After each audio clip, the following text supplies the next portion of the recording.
కూరగాయలు, మాంసం వంటల్లో మెంతి వాడకం తప్పనిసరి. మెంతిని ఆకుకూరగా వండుకోవచ్చు. దీని గింజలను పచ్చళ్లలో వేసుకోవచ్చు.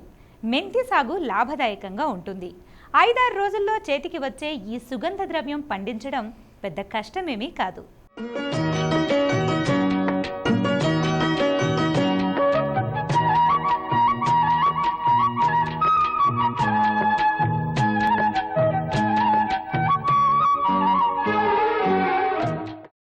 మెంతి లేని కూర అంత టేస్టీగా ఉండదు. అన్ని రకాల వంటల్లో మెంతిని వాడతారు. దీని సాగు చాలా సులభం. చల్లని వాతావరణం, తక్కువ ఉష్ణోగ్రత సాగుకు అనుకూలంగా ఉంటాయి. మెంతి గింజల కోసం అయితే రబీ కాలంలో నాటుకోవచ్చు. ఆకుకూరగా నీటి పారుదల కింద సంవత్సరమంతా పండించుకోవచ్చు. వర్షాధారపు పట్టగా నల్లరేగడి నేలల్లో, నీటి వసతి కింద గరప నేలలు, ఎర్ర నేలలు, ఇంకా తేలికపాటి నేలలు ఈ సాగుకు అనుకూలంగా ఉంటాయి. అధిక ఆమ్ల, క్షార లక్షణాలు కలిగిన భూములు మెంతి సాగుకు పనికిరావు. 6 నుంచి 7 ఉదజని సూచిక కలిగిన సారవంతమైన ఇసుక నేలలు, మురుగు నీటి పారుదల వసతి కలిగిన ఒండ్రు నేలల్లో కూడా మెంతిని సాగు చేసుకోవచ్చు. గింజల కోసం అక్టోబర్ 15 నుంచి నవంబర్ 15 వరకు మెంతిని విత్తుకోవాలి. ఆకుకూర కోసమైతే సంవత్సరమంతా విత్తుకోవచ్చు. దీన్ని సాగు చేయాలనుకున్నప్పుడు మేలు రకం వంగడాలను ఎంచుకోవాలి.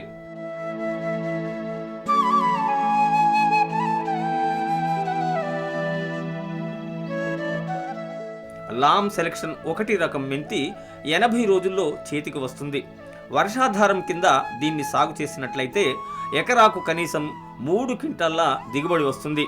అదే నీటి వసతితో పండించుకుంటే అత్యధికంగా ఎకరాకు 6 క్వింటాళ్లు దిగుబడి వస్తుంది. ఇది ఆకుకు, గింజకు కూడా పనికి వస్తుంది. మొక్క 5 నుంచి 6 కొమ్మలతో నిగనిగలాడుతుంది. గుజరాత్ మేతి 1 రకం మెంతిని అటు తెలంగాణలోను, ఇటు ఆంధ్రప్రదేశ్లోను అన్ని జిల్లాల్లోనూ సాగు చేసుకోవచ్చు. నల్లరేగడి భూముల్లో ఎకరానికి 12 కిలోల విత్తనాలను విత్తుకోవాలి. గొర్రుతో వరుసకు మధ్య 30 సెంటీమీటర్లు, వరుసలో మొక్కల మధ్య 10 సెంటీమీటర్లు దూరం ఉండే విధంగా విత్తుకోవాలి. తేలిక నేలల్లో 6 కిలోల విత్తనం అవసరం ఉంటుంది. నల్లరేగడి నేలల్లో పాటించిన మొక్కల మధ్య దూరాన్నే ఇక్కడ కూడా పాటించాలి.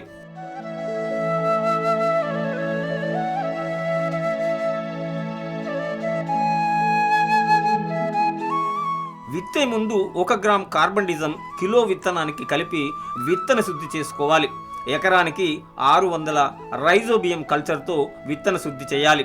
ఇలా చేయడం వల్ల దిగుబడులు బాగా పెరుగుతాయి. ఇదే మోతాదులో సూడోమోనాస్తో విత్తన శుద్ధి చేసుకొని మంచి దిగుబడులు పొందవచ్చు. మెంతిని సాగు చేయాలనుకున్న నేలను బాగా దున్నాలి. ఆఖరి దుక్కులో 4 టన్నుల పశువుల ఎరువు వేయాలి.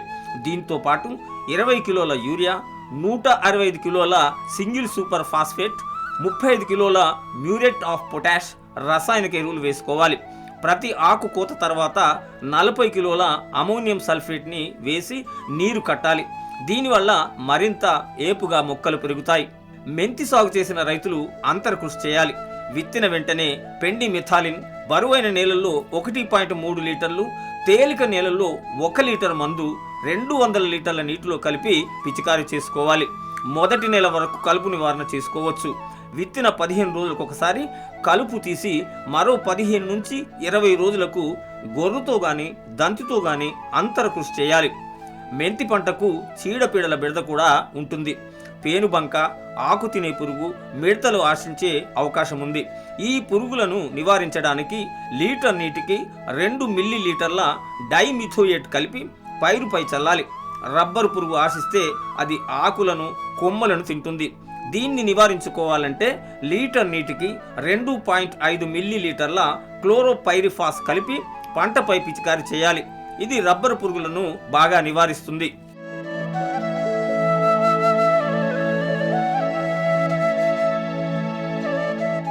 మెంతం సాగులో ఎదురయ్యే మరో సమస్య తెగుళ్ళు. మొక్కల లేత దశలో వడలు తెగులు ఆశిస్తుంది. దీన్ని అరికట్టడానికి 3 గ్రాముల కాపర్ ఆక్సిక్లోరైడ్ని లీటర్ నీటిలో కలిపి పిచికారీ చేయాలి. పూత, కాత దశలో బూడిద తెగులు వచ్చే అవకాశం ఉంటుంది. దీన్ని అరికట్టాలంటే 3 గ్రాముల నీటిలో కరిగే గంధక పొడిని లీటర్ నీటికి కలిపి పిచికారీ చేయాలి. పంట నెల రోజుల వయసులో 15 రోజుల వ్యవధిలో ఎకరాకు 10 కిలోల గంధకపు పొడిని చల్లి బూడిద తెగుల్ని నివారించుకోవచ్చు. కాయలు గడ్డి రంగులోకి మారినప్పుడు మొక్కలను పీకాలి. వాటిని 2 నుంచి 3 రోజులు పొలంలోనే ఎండనివ్వాలి.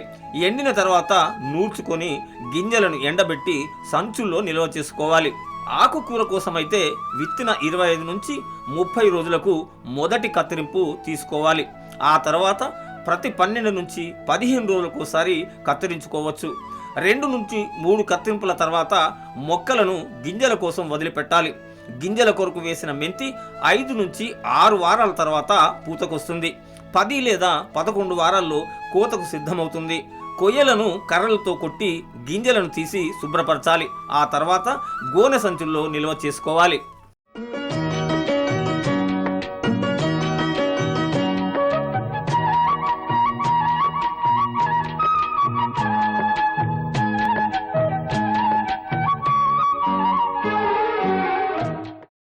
ఏపీ ఆరోగ్య శాఖను పటిష్టం చేయడానికి బ్రాండ్ అంబాసిడర్గా అమితాబ్ బచ్చన్ను నియమిస్తామని ప్రకటనలు చేసిన ఏపీ సర్కార్ ఆచరణలో మాత్రం అదిగో ఇదిగో అంటూ కాలం వెళ్లబుచ్చుతుంది.